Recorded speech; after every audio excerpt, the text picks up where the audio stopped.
It's over 52nd Street, September 30th to October 2nd. See the full lineup at... All right. Let's pull up.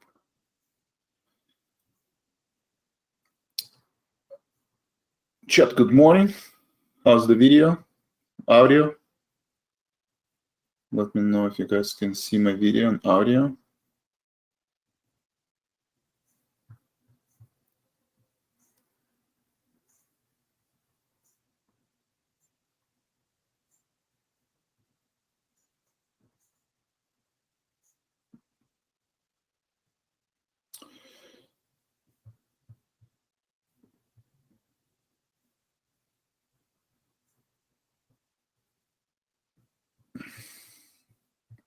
All right, Lolly, chat, Phil. All right, then let's start.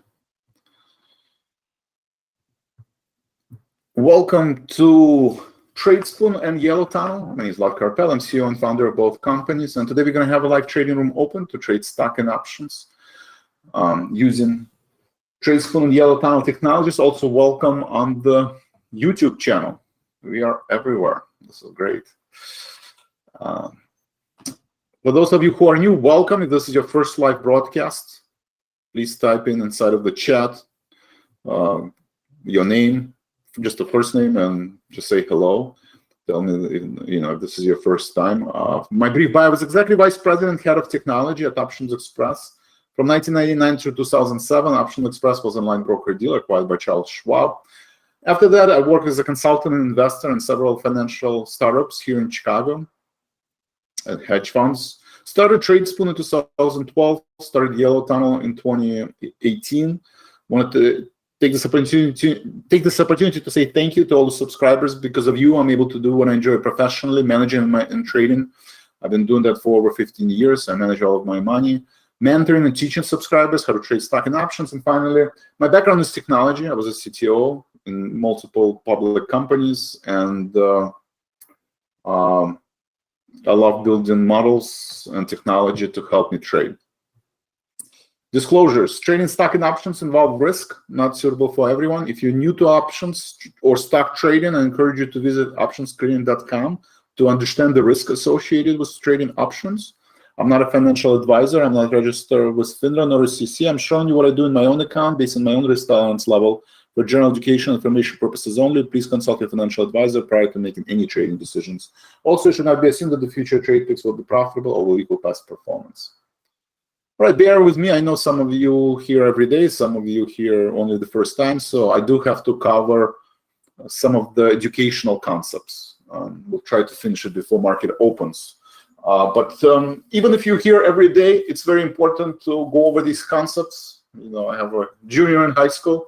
I go over these concepts with her. I have a sophomore in college, and even myself, it's important to go over some of these concepts before you trade, or before, just to remind you, so you can internalize this information. Because hearing these concepts is great, understanding these concepts are also great, but unless you practice them on a daily basis, they are not going to rewire your brain. Right? The idea is to rewire your brain, for successful trading.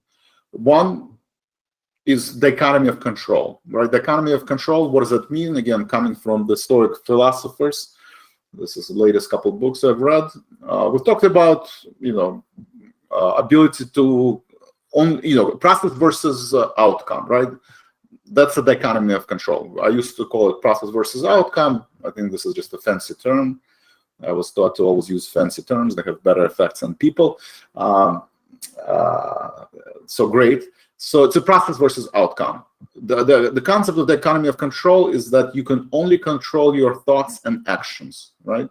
You cannot really control the thoughts and actions of other people. So I tell my junior in high school, don't stress out about exam. Don't stress out about your score on ACT.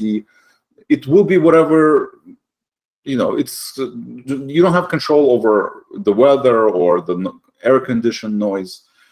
You have control over how much time you're going to spend preparing, for this test, or studying for this test, or learning. So your thoughts and your actions you can control, but not Trading, same thing. We had CPI data. Probably a lot of people got caught by surprise, right? You don't have a control over CPI data yesterday, PPI data today, or retail numbers, this week. What you have control is how you prepare for these events. Are you bullish? Are you bearish? How many bullish positions you have? What is the position size? So the economy of control is extremely important. This is something we need to constantly practice. And I would encourage you to grade yourself, how well you followed the economy of control.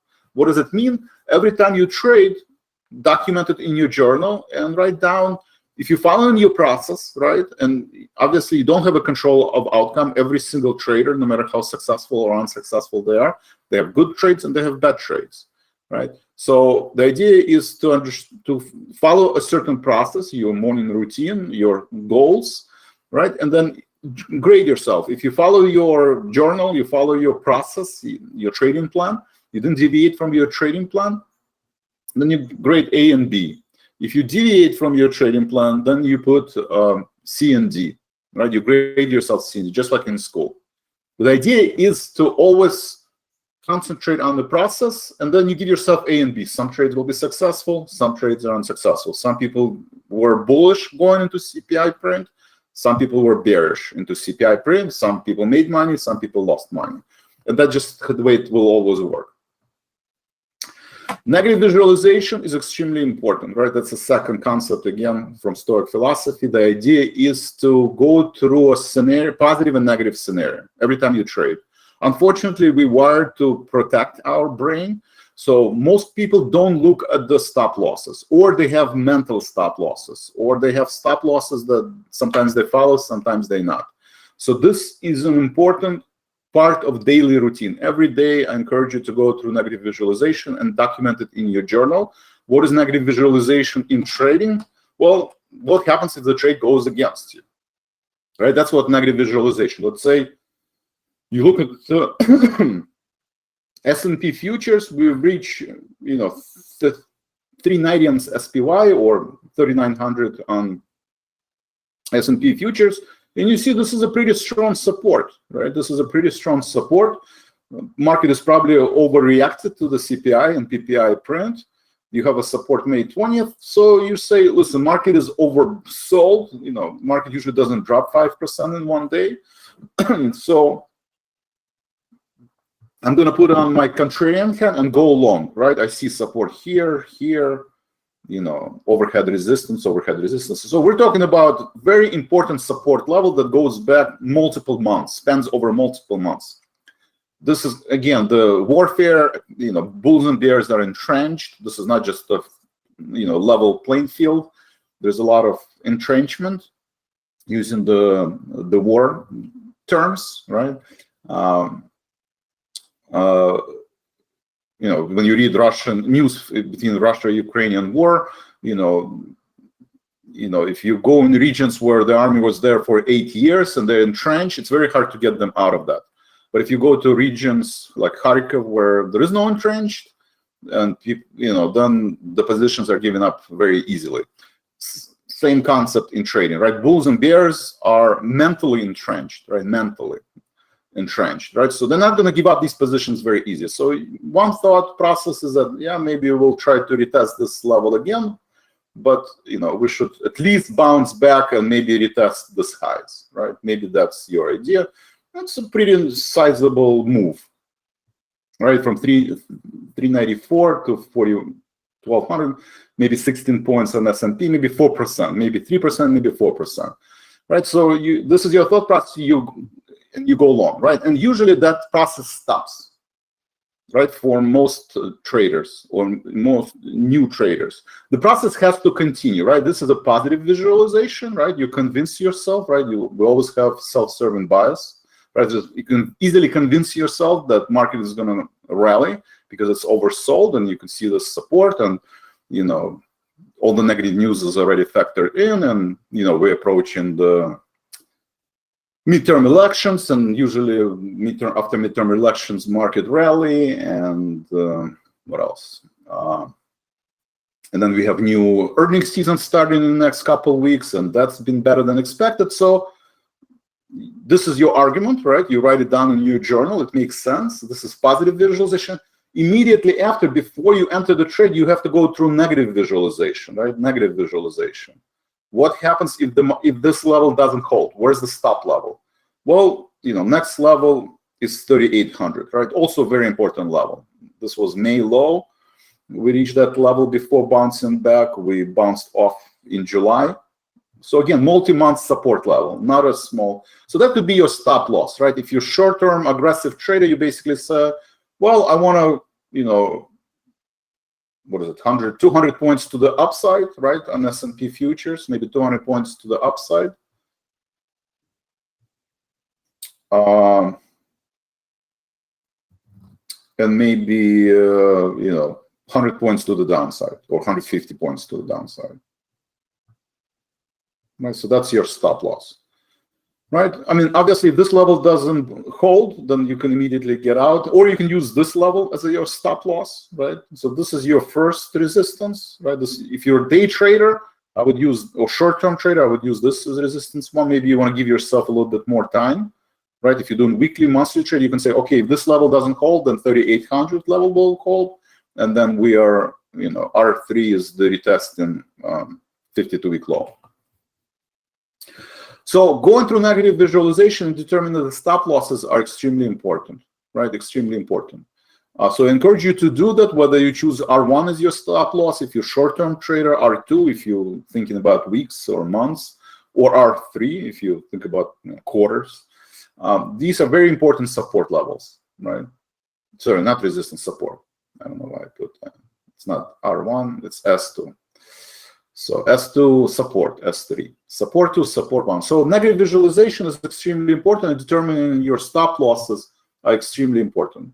Also keep in mind, from yesterday we saw everything is highly correlated, whether you investing in Bitcoin or ARK Innovation, or you buying treasuries, or you're trading Forex. All of the asset classes are highly correlated in the bear market. So for that reason, I encourage you to consider only 4 positions at a time with maximum loss of 2.5%. The goal is, again, in the bear market should be wealth preservation, right? Cash preservation. You want to grow your portfolio, right? And then you want to avoid situation where you have a fight or flight response. How do you avoid situation, fight or flight response? Again, number of positions and position size. Keep in mind game theory, who you're trading against. If you're trading AMC, right? You're trading against retail flow. How long do they usually hold? So you have to analyze who you're trading against. And remember compounding investment, right? Small trades, small gains, and you want to be a disciplined trader where you follow the process as opposed to outcome. Consider 30% of your portfolio in cash.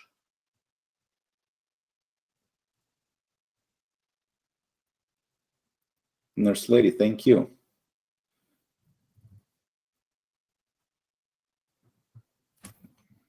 Thank you for the info. All right. So consider at least, I would propose, when VIX is above 20, like it is now 50% of your portfolio in cash on average, right? Everybody's different, but on average 50%. If you are if the VIX is below 20 and we're in a bull market, then 30% in cash. And then portfolio drawdown, right? That's your process. Number of positions and 2.5% of maximum loss of account value per position, right? 4 positions, 2.5%. How do you determine 2.5%? Market is about to open. Again, let's go through the SPY risk calculation. Same process. Let's say you think that the market will hold this level, right? Which is 390, right? So if you buy right now and you're doing day trading, you can basically say, you know what, I'm going to risk 4 points, right? And I think market will retrace at least 50% of the losses, right? So retest the session high, yesterday's session high around 404 level, right? That's your overhead resistance. So you're basically saying, you know what, I'm willing to look for 10 points gains and 4-point losses, right? 2-to-1 trade. Makes sense. Or you can say, you know what, I'm not comfortable doing day trading. Next level of resistance is clearly 380, right? You don't have to be an expert in chart analysis to kind of realize this is a little bit more 14 points, right? Your stop losses. So these are all your stop losses. Stop loss 1, possible, but stop loss 2. All depends on psychology, right? It depends on risk taking and how quickly you like to make decisions, right? Because 390 could be, in very short period of time, right? We can reach 390 in the next 15 minutes.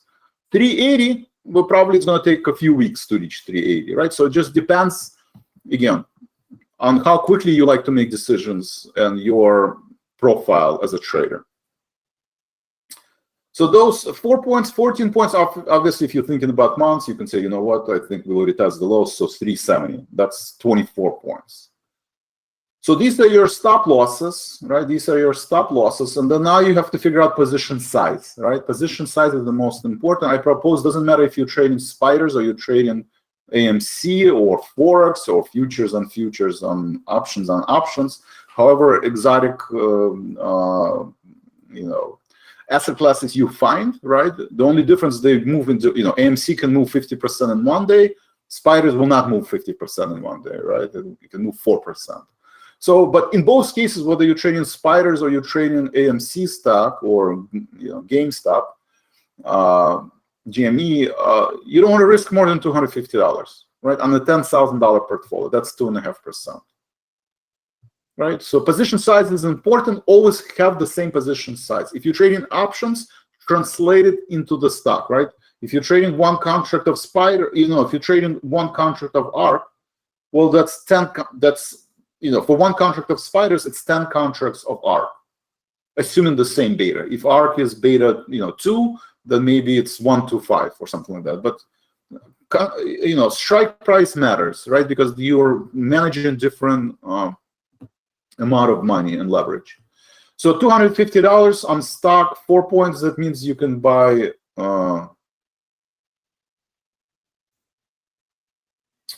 If you're risking $4, $250, this is what, 60 shares? 60 shares, 60 times 4 is 240. If you're trading 14, maybe that's, what, 14? 250, 10, 140, something like that. 14 shares, and if it's 24, then you're only trading 10 shares, right? So you can see how significantly it changes. Maybe 18, right?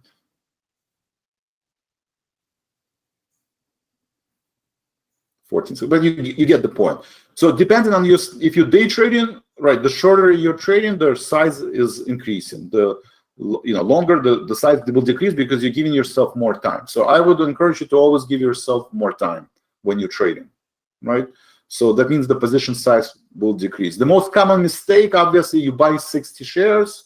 In 5 minutes, spiders turning negative, right? Or, Russell 2000 turning negative, and we are at 390, right? And then you basically say, well, fine, if 390 doesn't hold, 380 will hold, right? But all of a sudden you have 60 shares, and if we do drop to 380, this week or next, then all of a sudden, you're down $700, not $250. And if you have 4 positions, that then you're down, instead of 2.5%, you're down, more than 10%. I encourage you. I think we might reach. I think realistically, we might reach 370 in the next 6 weeks. So the goal is, if we do reach 370, look at all your positions. You do not want to be down more than 10%. That's the negative visualization. Like if you want when the market closes, not to think about your portfolio and not to look at your account value every day, then that's the idea. You go through the negative visualization. You look at the worst case scenario for the next, 2 to 8 weeks.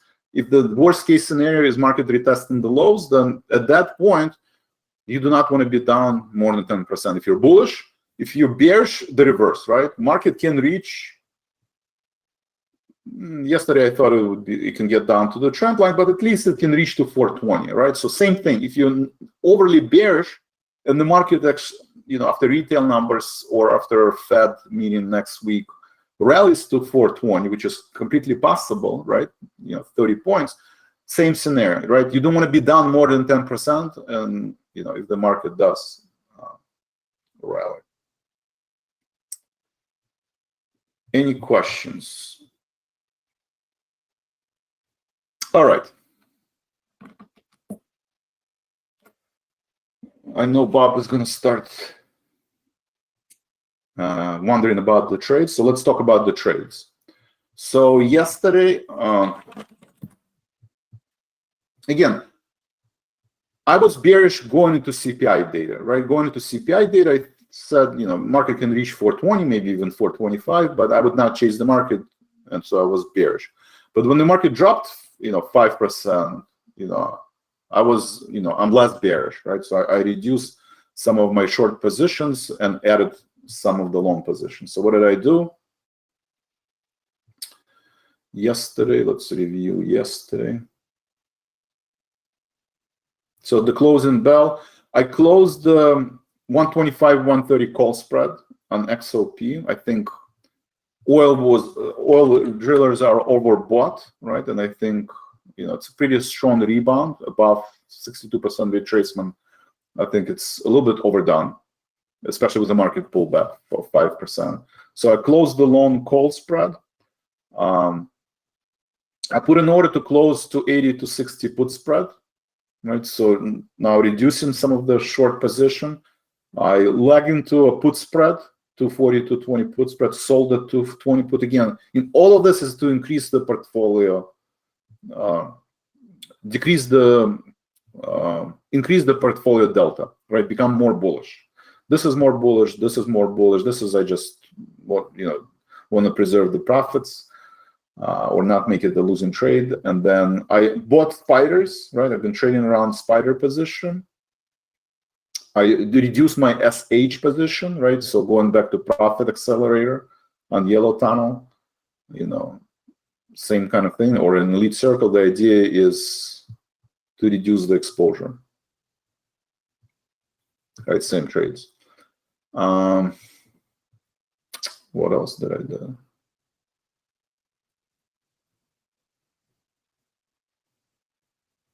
And that's it. So those are the trades from yesterday. Meanwhile, XRP, a nice rebound, up 2.8%. Let's see what else. 10-year yield retesting 52-week high at 3.5%. 2-year yield continues to go higher. Now it briefly reached 3.8%. Treasury are flat. High yield bouncing back from yesterday's sell-off. QQQ flat. Let's see what else. Spiders are flat. ARC slightly negative. Russell 2000 slides. So everybody's kind of trying to digest the CPI and PPI data, right? Because we are sitting, again, I think, at the key support level, right? 390.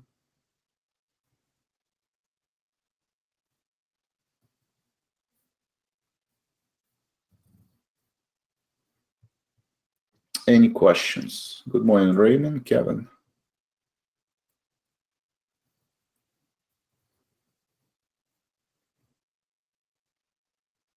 All right, Kevin, thank you for sharing. Teresa, thank you. All right, any questions on Discord?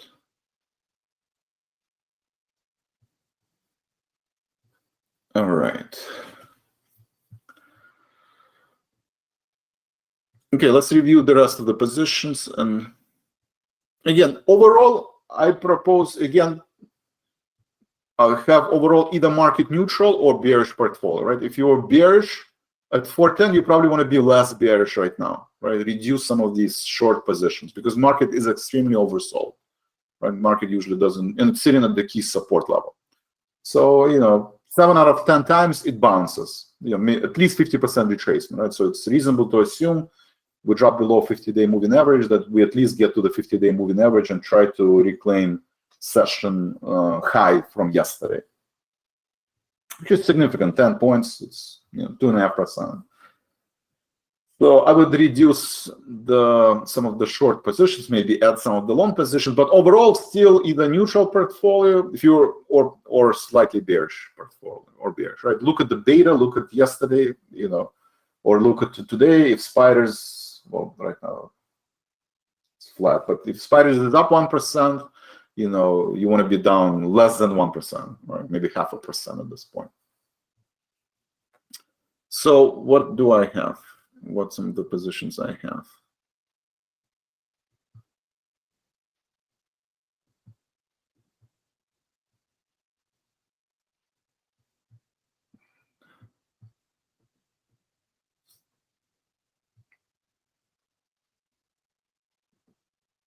Okay, so one is FCX.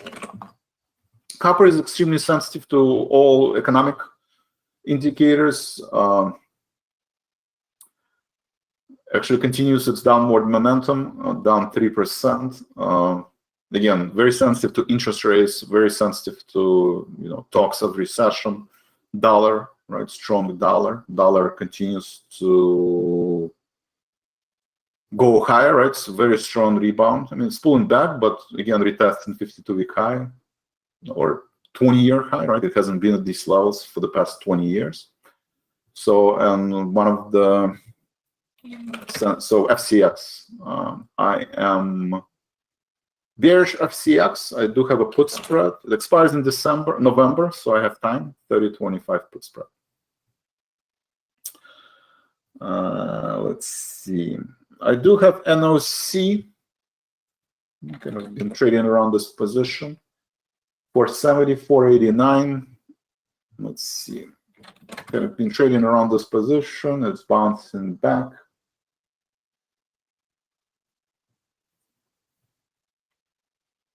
Dropped 4%. Maybe continue to add to this position.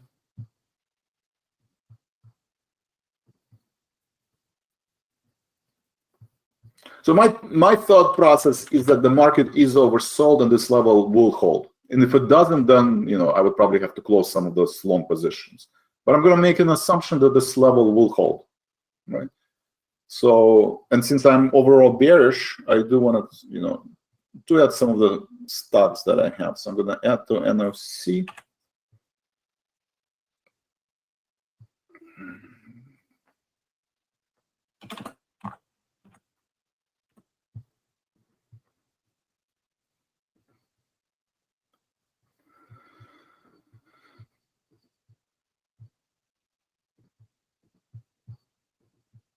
Again, using dollar cost average. Using dollar cost average.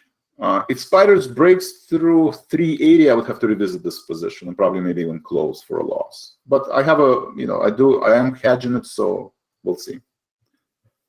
So that's NOC.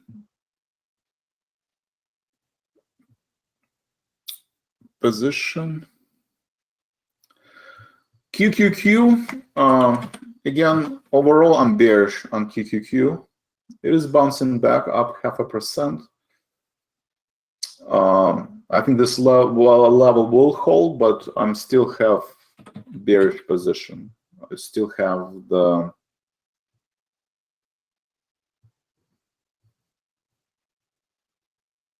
$325, $345 call spread that expires in December. That's bearish. It is offset with 300, 310 call spread, which is bullish. I have 240, 220 debit put spread. That's bearish. And still have 280 to 60 put spread, which is bearish.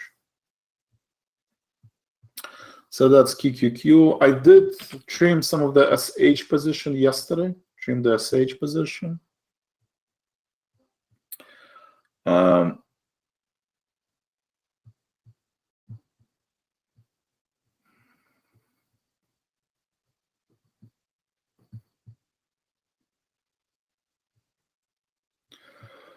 So this is another way to hedge, right? If you either you're buying QQQ put spread or selling QQQ call spreads, or if you're not comfortable trading options, then you buy SH. And again, look at, I'm using kind of a dollar cost average at different support resistance levels. I'm buying SH because overall I'm bearish. So I'm just controlling these by having different levels, how bearish I am, and keep adding to these trades. So that's SH. I trimmed it yesterday. Spiders. right? I've been trading around this position. I did buy yesterday at 394.82. Spiders is actually trading higher. And then I have two bearish positions. XLF, still bearish on XLF. I have a credit call spread and debit put spread. Or you can just short XLF stock if you're not comfortable. So it will be the same trade. So XLF and then XOP, I have a put. I do have XOP put.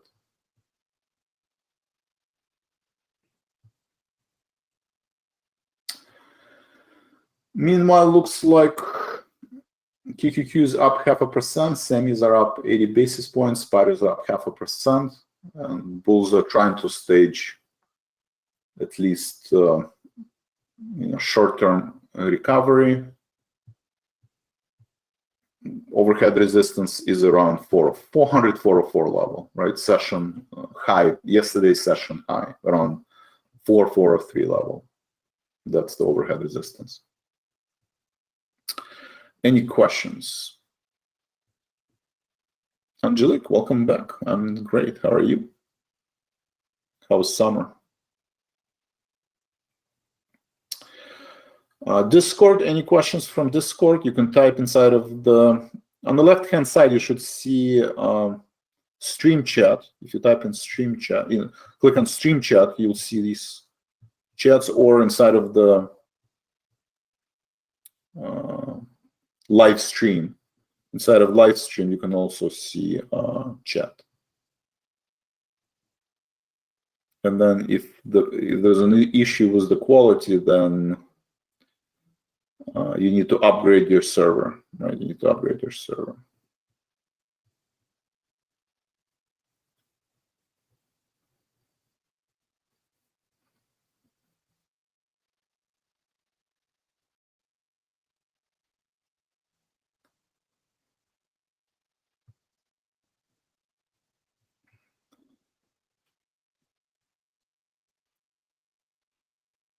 So you can type questions inside of live stream or inside of the stream chat, both places. All right. Block Zero, Teresa, Steve, Retziger, Nurse Lady, Googie. Let me know if you have any questions. All right.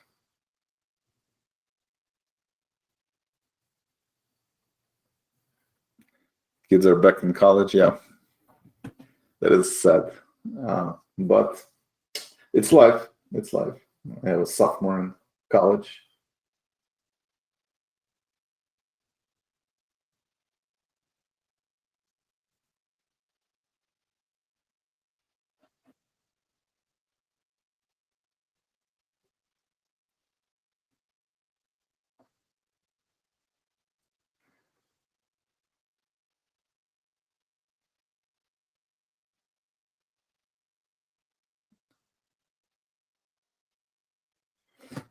All right, so those are the positions. Let's see.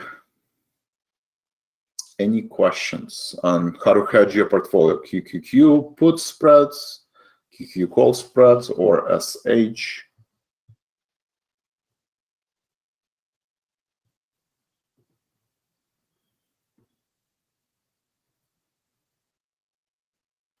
Steve, yes, all the sessions are archived on both Yellow Tunnel and Tradespoon, right? You can find the recordings on the live trading room, on Yellow Tunnel, on the under Tradespoon, same thing, event recordings. So everything is archived. All of our broadcasts are archived on both sides.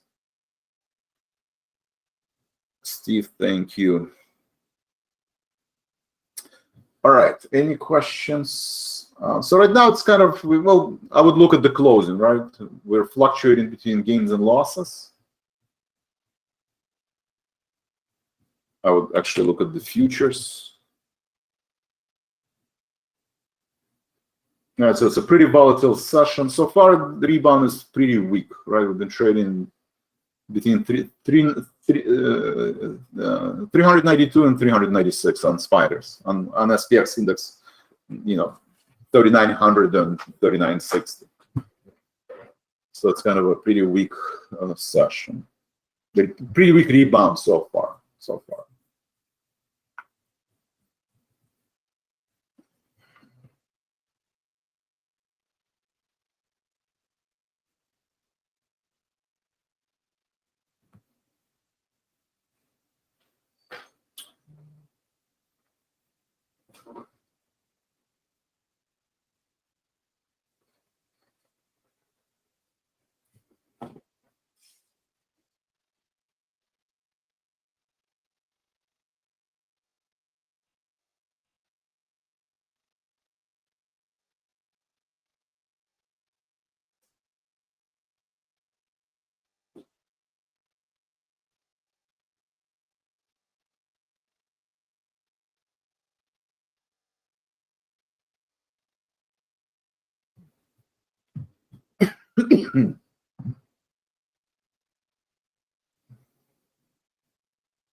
So closing bell today will be important. And then let's look at economic calendar. What else is brewing?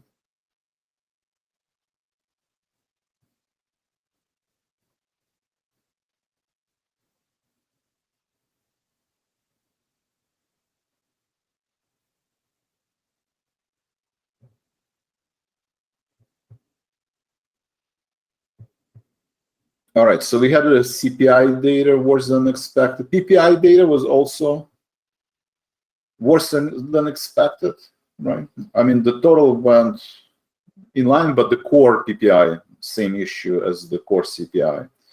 It was higher than expected. We have retail sales tomorrow, so that's another look into the consumer spending, right? And whether the gas prices are down, right? For multiple months now, consecutive down. So the question is, will this money flow into consumer spending and where? So you have retail sales on Thursday, and I mean consumer, inflation expectation probably not. So I mean the major event is probably retail sales tomorrow, and then we have Jerome Powell on Wednesday. Right? So I would be preparing for the Wednesday. Let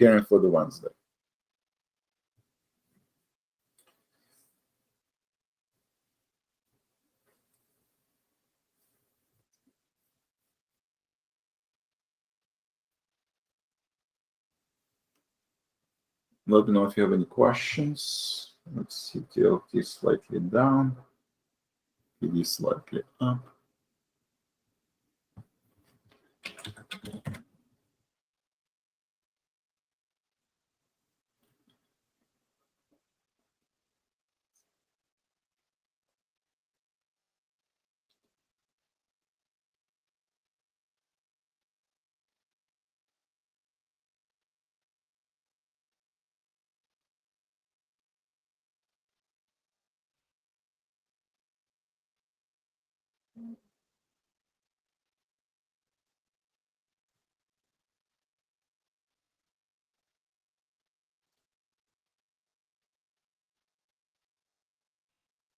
A 1 hour chart. It's not 1 minute, it's 1 hour. And it's important to look at 1 hour chart just to see we're kind of trading in this box. So the question is, why 1 hour chart? We're trading in this box, right? So there's only two scenarios, right? We're either gonna break, either we're gonna do this, right, and break, at least retrace maybe half of its losses, right? That's 50% retracement. Or we're gonna break down. I mean, there's some support at 3,900, but or we're gonna break down below, right, to 3,800. So those are the two scenarios, right? I personally favor this scenario, but this is also possible. So we'll just have to wait and see.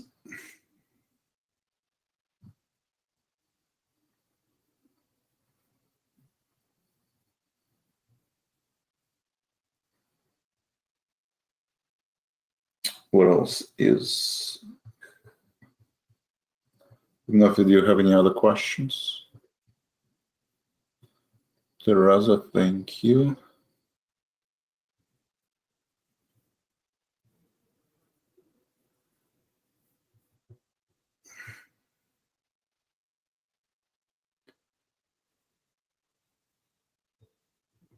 Crude oil.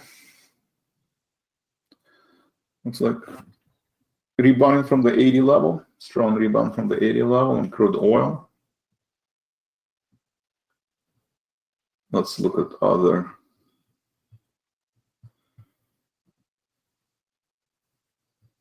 Home builders continue to pull back. Materials continue to pull back on its way to retest September lows. Home builders actually breaking down, broke through the September lows. This is all interest rate sensitive sectors, metals and miners, same price action. What else here? Industrials are retesting, again, retesting September lows. Looks like trying to break through September lows. Energy is up. Energy is rebounding after yesterday's pullback. Dollar is slightly negative. Utilities rebounding after yesterday's pullback. Let's see, retail turning negative. Retesting sitting at September lows. Russell 2000 down. Healthcare slightly up. Transportation breaking down. So some of the value stocks are already breaking through September lows, or at least retesting them. QQQ is holding on to September lows. Semiconductors are holding on to September lows, but again, sitting on the key support. XLK, same price, parent value, slightly above September lows. And I would pay attention to Apple, right? Apple 153, this 50% retracement, I think, is important. Right? If Apple drops below 50% retracement, then I think the sell-off will accelerate. If Apple is able to hold on to the support level, then I think the market can bounce back.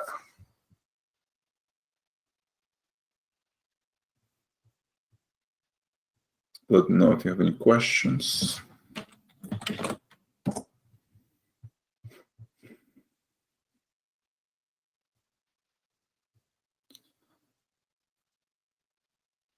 Discord guys, FTLT, welcome back. How's the video quality, FTLT?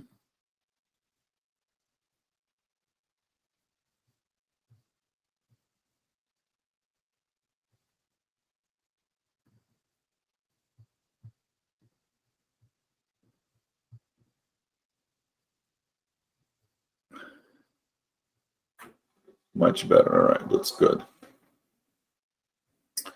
Thank you, looks like we've fixed that issue. Yeah, again, if you have issues with earnings, with the video, then please upgrade your Discord server. Also, please join us on YouTube. A few announcements. We're live on Monday and Wednesday. On Wednesday, morning bell and closing bell. So we're live on the YouTube channel, and on Discord, we're live Monday and Wednesday. So if those are the 2 days without any financial commitment, I encourage you to kind of participate. You want to invest into learning and education, right? It takes time to internalize this information. So repetition is important. And this way you don't have to, without financial commitment, you can participate in these live events.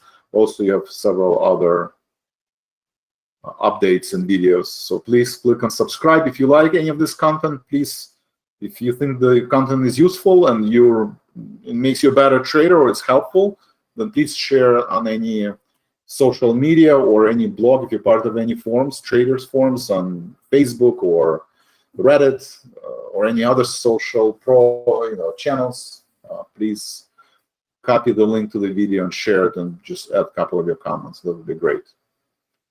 So that's YouTube. We talked about Discord. What else? Gate.org. I'm part of the board of directors of Gate.org. We built a site to give you ability to donate money directly to families that have children. Right?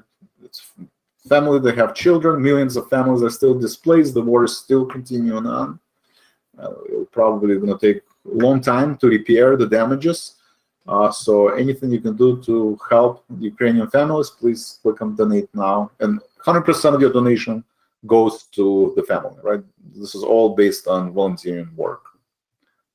So please consider donating gate.org. I'll put that inside of the questions.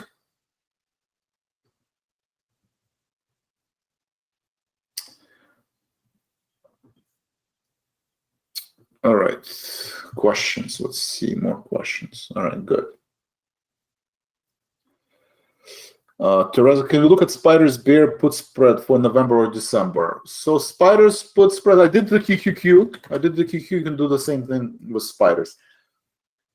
You know, I would be surprised for bulls to be able to break to the 420 level. So selling 420, 440 call spread, I think is one way, is a good strategy. Right, I would wait. I would do dollar cost average. I think market can rebound back to at least 410 levels or 417 levels. So you want to add on to this position, but that's what I would consider selling 420 and 440 call spread, or buying. And you can maybe sell call spread if you're really bearish. Then when the market recovers, if the market recovers, then you buy put spread, right, in the money put spread. You can buy, I don't think 390 level will hold. I don't think it will hold. So you can buy 390, 370 put spread, right? So buy put, sell call, buy call. I think market is oversold, so I would just do it in increments, right? You do just like I did with NOC, right? So you do it in stages. Because either the market is going to continue to drop or it's going to recover. I favor, actually, my preference that it recovers. Teresa, thank you for your question and participation. Much appreciated. I don't get any questions on Discord, and I get a lot of questions on GoToWebinar, which is weird. Okay. Steve, are these sessions archived? Yes. What do you think of the dark pool data and volumes? I don't look at the dark pool data volumes, but I do look at the volume, right? The volume yesterday was exhaustive, right? We haven't had volume like this since, June. I mean, people are going back from vacations, right? From their Croatian trips and now trading more actively. So the volume is picking up. But personally, I don't look at the dark pool volume. A lot of people keep referring to this, but that's not one of the indicators I'm using. Does the robo-investor pick this data? Profit Accelerator picks some of these stock trades like NOC and Spiders. Robo-investor, it's separate, right? We give you portfolio of stocks. So you don't get option trades. So there's portfolio of stock that is a little bit, on the higher volume. Thank you, Steve. Kevin, Paul did consider PPI over CPI. So since PPI wasn't so bad, there will be bounce today, which should be sold near today's high. I agree with Kevin. I would be a seller into any rallies. If it reaches, potentially 404, right? Usually 50%. Would be what, from 410 to 390. So Spiders went from 410 to 390. The 50% retracement would be 400. Yeah. So this gap, I think bulls can close this gap, but at least 50% retracement. So I would be seller in 404. I would sell into 412. I would sell in 420. All these levels, I would be start unloading some of these long positions.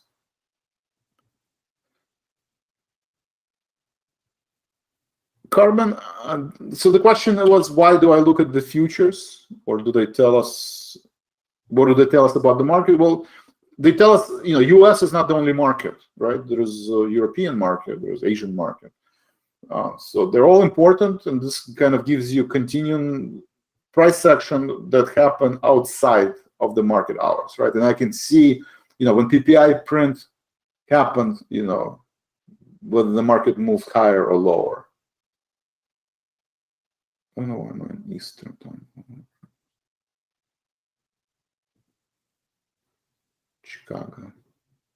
9, 6. Oh, 8 to 9.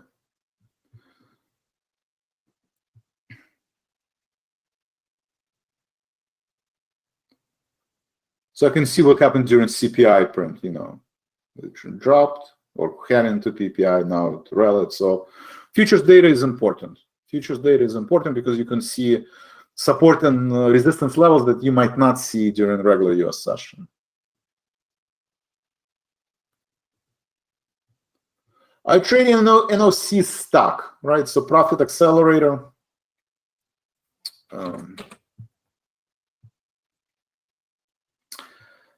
I traded an NOC as a stock. Option, I'm not sure. NOC, I mean, the problem with option is that it's a $474 stock. So if you buy 100 shares, it's $47,000.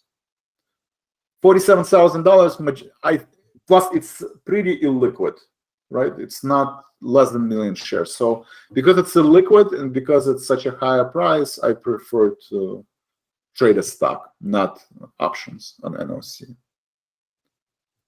Steve, let me know if I answer your question in terms of robo-investor and in terms of dark pool. You can find me on Discord. Okay, let's put the link to Discord so you can find.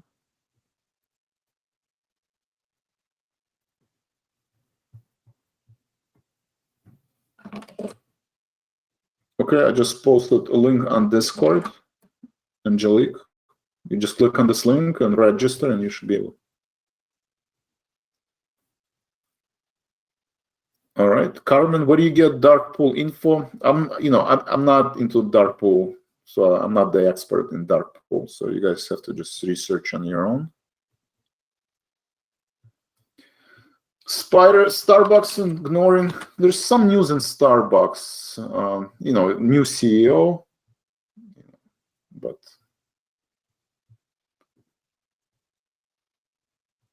it's definitely outperforming the market. So Starbucks does look like it's not following the market, which is, I think, maybe the new CEO. I think there's some other news. Starbucks.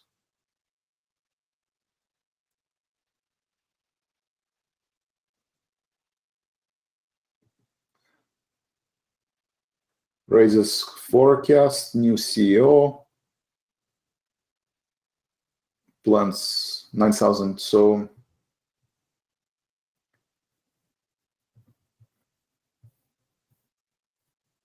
it's definitely outperforming the market. I mean, still down 30%, right? I mean, it was down almost 50% from its highs. So maybe this stronger than average bounce contributing to this, but there's definitely, large spikes in volume on Starbucks. Thank you for sharing.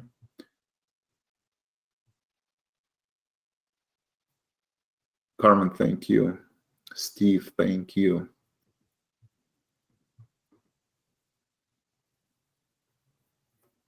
Yes, there's a possible railroad strikes. I don't know if there's any consensus yet, but that's definitely an overhead. I mean, I assume they're not going to let them strike, right? Because the whole economy is contingent about railroads. So if everybody's going to strike on railroads, that's going to be a huge hit to the U.S. economy. I assume government will interfere and will not allow the strike. But if they do, then definitely big sell-off in the market.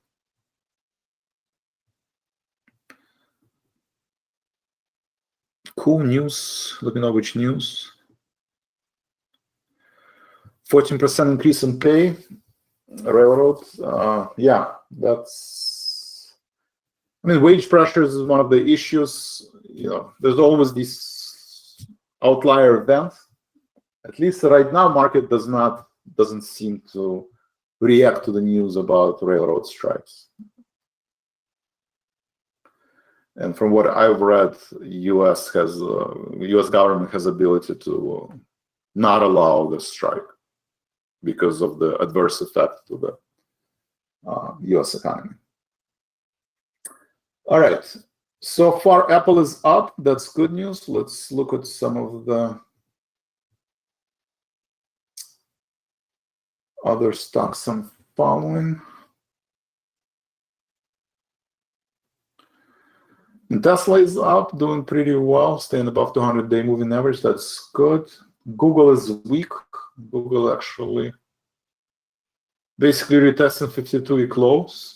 So I would watch Google continue to underperform. Then Apple has a strong rebound. So Apple has a pretty decent rebound. Tesla has a good, decent rebound. Microsoft and Google are underperforming and retesting 52-week lows. What else is interesting? 10-year yield is staying, facing overhead resistance from the June high. 10-year yield. Talked about dollar. Let's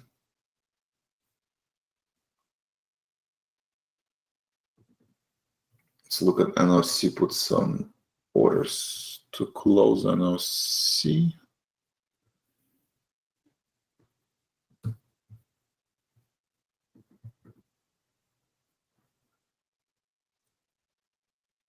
Let's try to close this at 480. So half I'm going to try to close at 479.30, 479.30.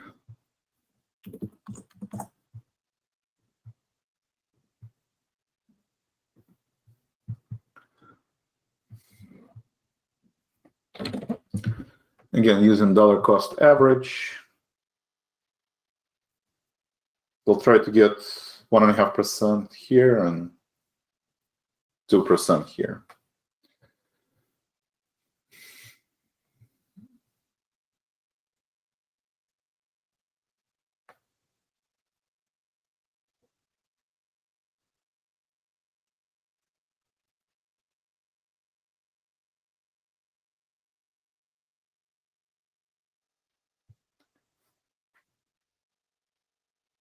All right, 9:14. Terada, thank you. Discord, let me know if you have any questions. Go to webinar, let me know if you have any questions. YouTube, what is it?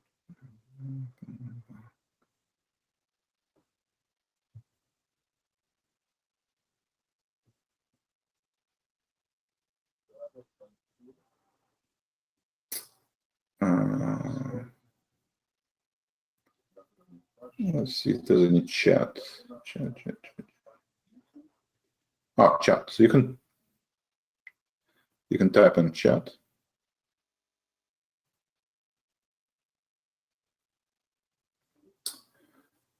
All right.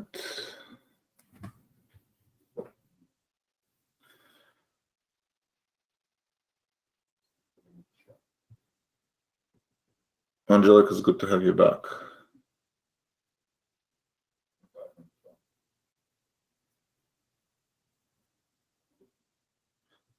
Thank you, Kevin, for information on dark pool. All right. All right, it's 9:15. Markets are, let's look at the futures of NQ.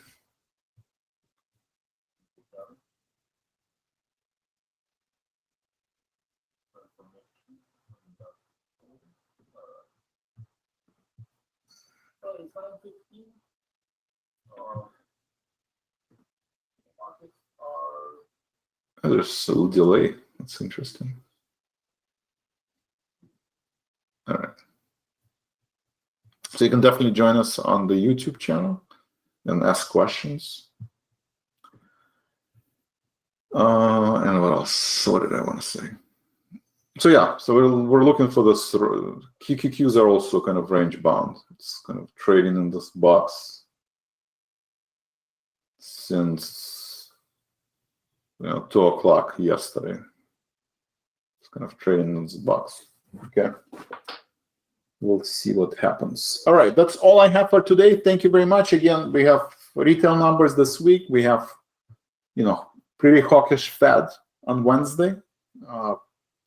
So it's, I would be a seller into the market rallies. And I think it's just a matter of time to break through this 390 level. It might happen this week. It might happen next week. That I don't know. But I would be either market neutral or bearish in your portfolio. But short term, next couple sessions, I think it's reasonable to assume that we can revisit 402 or even 411 based on the nature of the news. Angelique, thank you. Discord, thank you. We have a lot of people on Discord. Thank you very much. Teresa, thank you for participating, asking questions. FTLT, thank you for participating on Discord. Okay. Let's see next. Let's see. I will do next. So we'll be back on Monday. So let's put that here.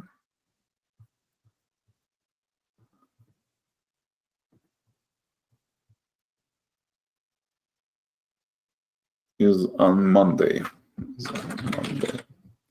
8:30 a.m.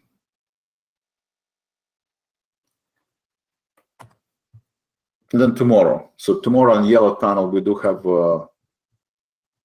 Going to talk about trading psychology and how to build your portfolio, how to hedge. So it's instead of trading, they'll be just answering questions. So tomorrow, 12 p.m. If you can join me on Yellow Tunnel, that would be great. Thank you, everybody who's participating on the YouTube. And I will see you guys tomorrow. Thank you.